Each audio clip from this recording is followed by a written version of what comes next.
सोमयज्ञ म्हटल्यानंतर किती प्रकार आहेत असा एक प्रश्न येतो. तर सोमयज्ञामध्ये 7 प्रकारचे सोमयज्ञ मुख्य सांगितलेले आहेत.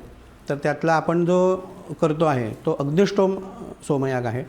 त्यानंतर अत्यग्निष्टोम, उक्थ्य, अतिरात्र, आप्तोर्याम, षोडशी आणि वाजपी असे हे 7 सोमयाग आहेत.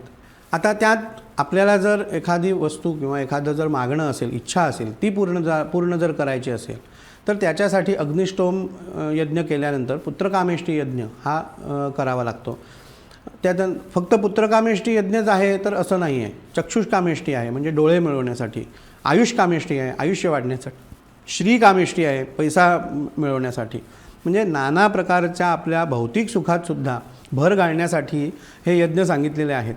त्यामुळे पूर्वीच्या काळी त्यांची जशी भावना होती त्याप्रमाणे ते यज्ञ करायचे आणि त्यांना तसं फळ मिळायचं. आताच्या काळमानाप्रमाणे माणसाची श्रद्धा निष्ठासुद्धा थोडीफार कमी झालेली असल्याकारणानं जेवढं त्यांना मिळत होतं तेवढं आपल्याला मिळत नाही. आणि त्याचमुळे आपण यज्ञ का करावा किंवा करायलाच पाहिजे का असा आपल्यासमोर प्रश्न निर्माण होता. पण खरं पाहायला गेलं तर 100% श्रद्धा ठेवल्यानंतर तो यज्ञच नाही, तुम्ही एक साष्टांग दंडवतसुद्धा घातलात तरी तुमची जी मागणी असेल ती पूर्ण करणारा भगवान परमेश्वर आहे.